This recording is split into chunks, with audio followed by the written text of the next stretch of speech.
Shalom. First and foremost, I want to give all praises, honor, and glory to Yahweh Ba'Shem Yahushai Ba'Shem Kakwadash. Double honors to the apostles and elders of Great Millstone who rule well and teach well. Peace and blessings to the elect out there that's pushing this word in all truth and sincerity. You know, this lesson is going to be probably going to call it "A Gun Law Won't Save You." All right, because recently there's been it's made mainstream news about how, here in Tennessee, it's become the latest state to allow open carry and concealed carry of a handgun with no permit, as you can see in the title. And I'm not going to read too much into it. I mean, you can look into it yourself. But basically, what it's saying is, yeah, you can uh, legally in the state of Tennessee, um, be more able, less restricted to owning a handgun and, carrying it wherever you go. But if you're caught with, you know, doing criminal acts with a handgun, then, the punishments are increased. And of course, the controversy between, the political parties of, Babylon, they always argue the safety of, well, if everybody has a gun, then everybody can protect themselves. Versus, well, if nobody has a gun, then nobody will have to use any. Um, and that's just it's just confusion. All right, because at the end of the day, prophecy is going to speak. And if Yahweh Bashem Shai, if it's in your destiny for you to be put to death, you're going to be put to death one way or another. And hey, if it's in your destiny to be protected by Yahweh Bashem Shai, then you're going to be protected. So a gun law won't save you, because at the end of the day, prophecy is going to speak. And let's see what prophecy says. This is 2 Ezra 15 and 14. It says, "Woe to the world and them that dwell therein, for the sword and their destruction draweth nigh. And one people shall stand up and fight against another people, and swords in their hands." Right? And the modern day sword is, guns, weapons, weaponry. Verse 16, "For there shall be sedition among men, and invading one another. They shall not regard their kings nor princes, and the course of their actions shall stand in their power." All right?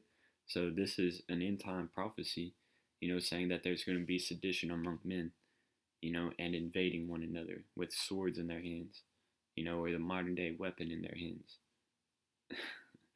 And it says they shall not regard their kings nor princes. So whatever laws put into place, they're not going to regard them anyways.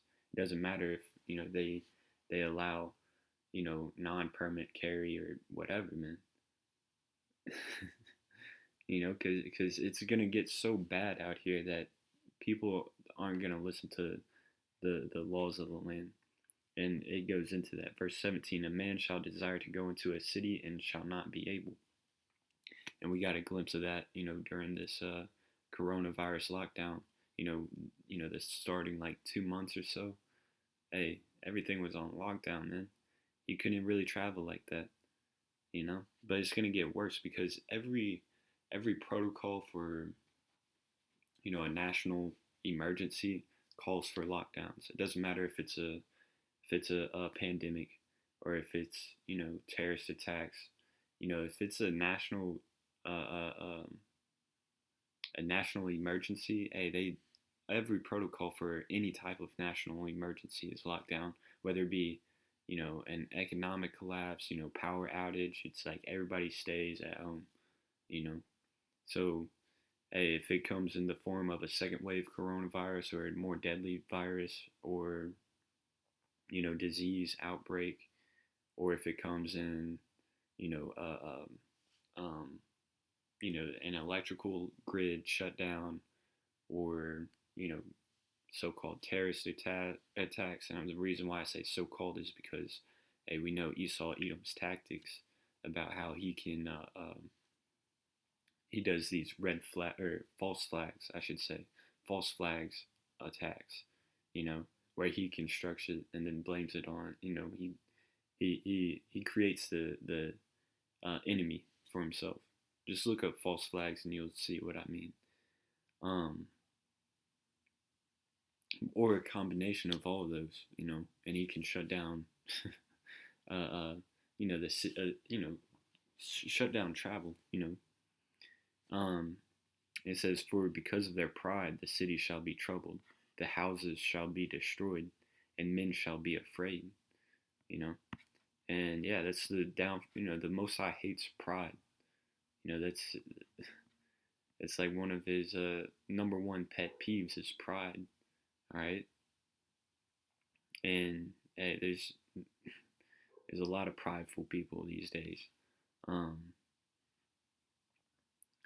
it says, "A man shall have no pity upon his neighbor, but shall destroy their houses with the sword, and spoil their goods."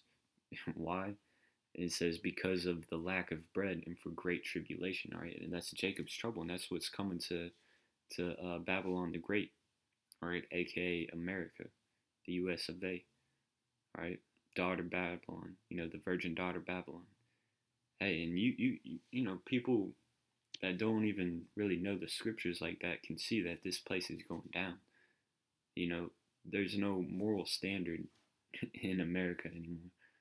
You know, people are waking up to, uh, uh, uh, you know, the that hey, the government and you know the elite banking that is actually in control. You know that they don't have the best interest for the people, man.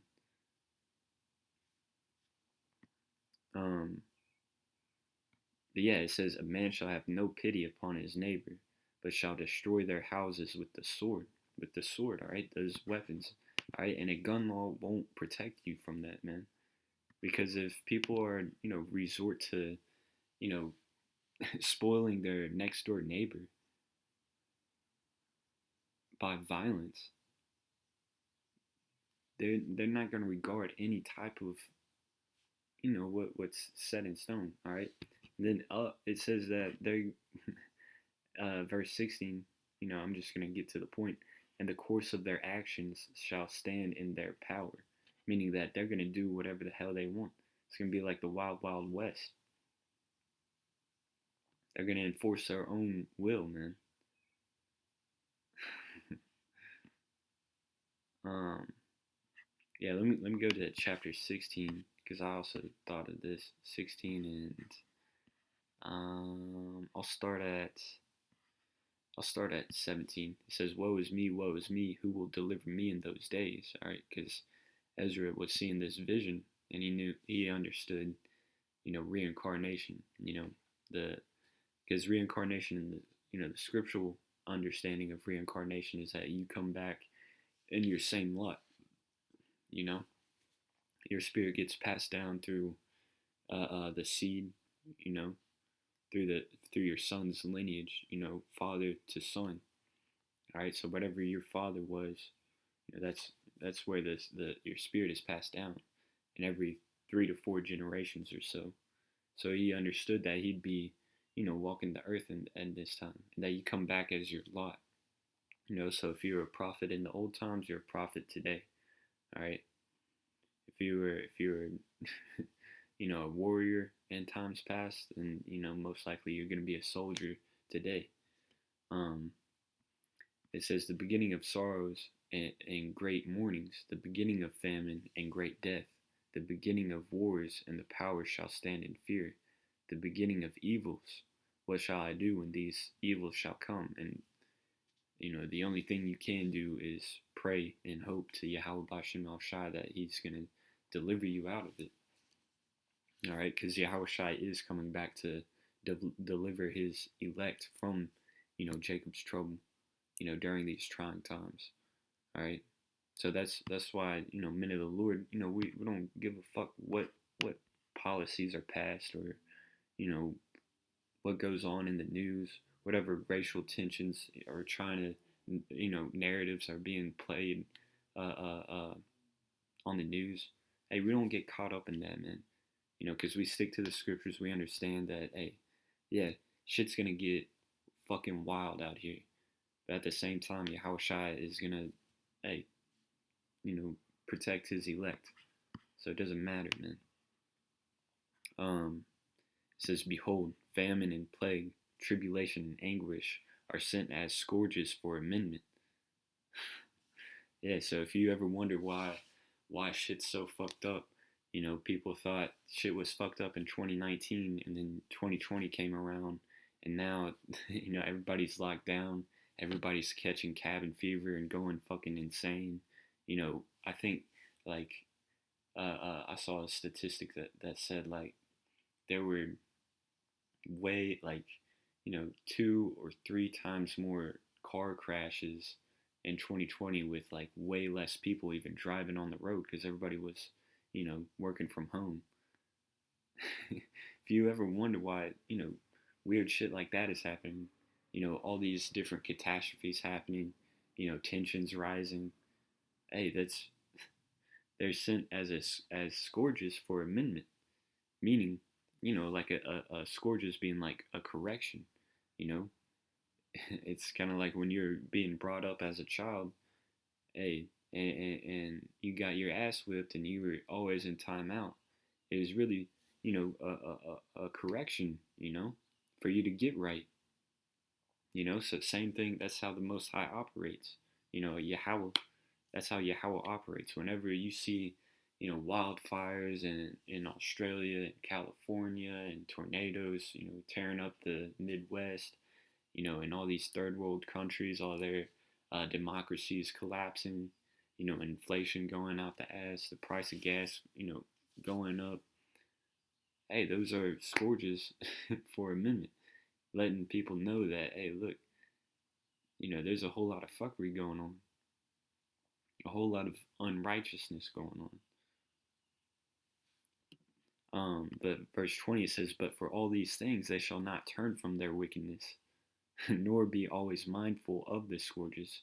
And man, you see that every day after, there'll be like some big news how, a hurricane just like tore up a fucking city or two, and then like a week later people forget about it, man. They go right back to their same bullshit. They're not mindful of that. Hey, Yahweh Shem Shai is trying to talk to them. Look, hey, Yahweh Shai is coming back. There's men of the Lord, like, putting up videos, going in on the highways and byways in every major city, week in and week out, calling out. But people are still, just focused on their folly. And then verse 21, they I'm going to get it. But verse 21, behold, victuals shall be so good, cheap upon earth. And victuals meaning like meat or food, yeah. Food or provisions. So, behold, food shall be so good, cheap upon earth, that they shall think themselves to be in good case. And even then shall evils grow upon earth, sword, famine, and great confusion, So just because, you still can, get your Wendy's 4 for $4 and, order off the dollar menu, even from your home, man. You don't even have to travel. You can just order it on Grubhub or Uber Eats or whatever the fuck. people think they're in good case. But, the scriptures say, even then shall evils grow upon earth.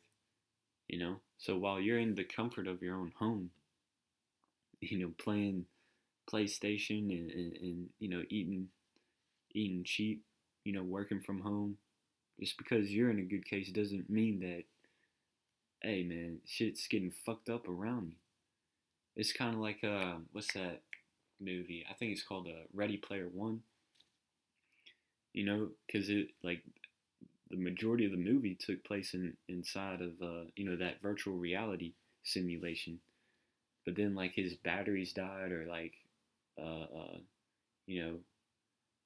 like something happened to, or he like broke his console, or he broke his like VR glasses, and he went to go buy like another set.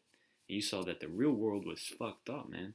People were dying left and right outside of this simulation. You know, it's fucked up around, man, around them, like in the real world. That's how people are, man. People don't understand that. Hey, man, shit's fucked up, man. It's like a house of cards, or a house of cards. You know, one card falls, and the whole house of cards collapse, man. America isn't standing on much. um, but yeah, it says, and even then shall evils grow upon earth, sword, famine, and great confusion.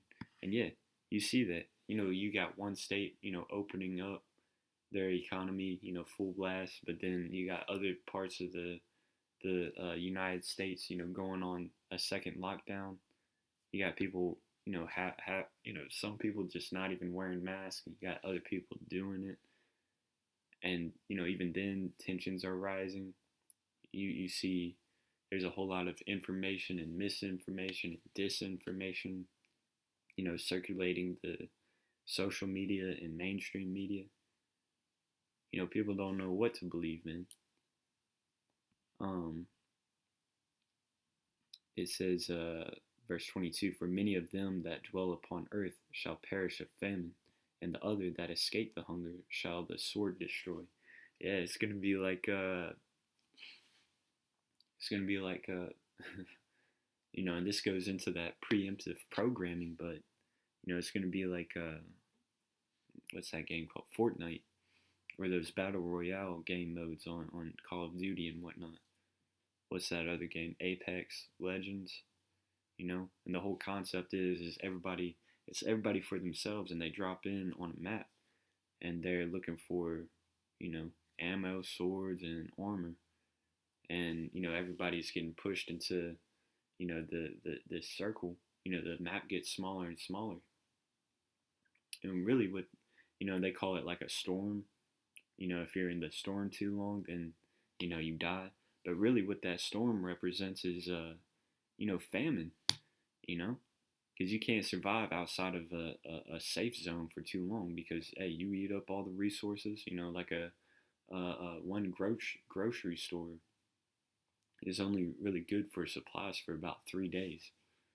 For that like neighborhood, and then after 3 days, hey, people are gonna resort to killing each other and getting their resources, and then there's no more resources there, so they have to move on. That's and that's what those Fortnite games, Call of Duty Battle Royale, and Warzone, Apex. That's what those games are gearing your mind towards, and all those Purge movies. They that's like Esau. That's his left hand prophesying. You know, that's his Satan ritual to say, well, if I tell the truth, that's their way of like justifying their actions. If they hide the truth in plain sight, then that's like them. Uh, uh, uh, that's basically their way of like saying that they're justified in their actions, and carrying out certain actions. You know, because they let the public know. But really, it's the spirit of Yahweh Shem Al Shai, you know, giving you a visual representation of what's to come. Because it's also prophesied in the scriptures that these things are coming.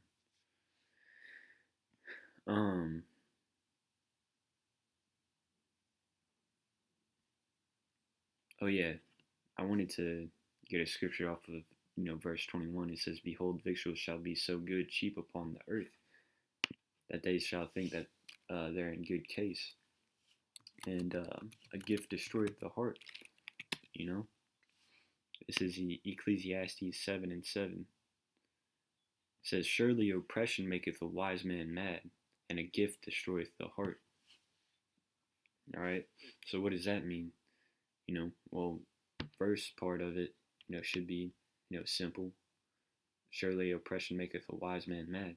Because when you are caught up on all the antics and, usury, how Esau operates, the usury Esau does, via taxes and how he charges interest on loans and debt, and doesn't teach you how to be financially literate, and and then once you do become financially literate, he changes up the laws, you know so a wise man that's caught up on those antics, he's going to be pissed off because he realizes that he's oppressed. But the ignorant, they're gonna, ignorance is bliss. They think that they're in good case because they get a little, treat.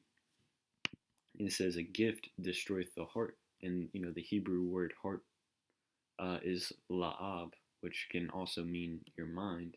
You know, I think it is Joseph Stalin, um, where he plucked off all the feathers of a chicken, but then gave it, some food, you know, and he said, people are just the same. It doesn't matter how much torment you cause them, as long as you give them food, they're gonna come back to you. And that's how Esau rolls, man. He oppresses the people, but then gives them that little dopamine hit to get people to come right back to him, you know. And and that's why people think that they're in good case. They think that America is still the greatest country ever because, well, they can still go to their bars, even though that they have to wear masks now. They can still go to bars, and but once they get a drink in front of them, they can take their mask off. It doesn't even make sense. And people that know that it's bullshit still put up with it. They don't like, they know it's bullshit, but they still play into the game. and that, I mean, and that's part of the great confusion, coming on the masses. They don't know what to do. They don't have answers. But here, in this truth, hey man, we know that the answer is Yahweh Bashem Al Shai. That's what's gonna get us out of fear. All right. So with that, Lord willing, this video was edifying. No gun law is gonna save you. So once again, I'm gonna give all praises, honor, and glory to Yahweh Bashem Yahweh Shai, Bashem Rakakudash. Double honors to the apostles and elders of Great Millstone who rule well and teach well. Peace and blessings to the elect out there that's pushing this word in all truth and sincerity. Shalom.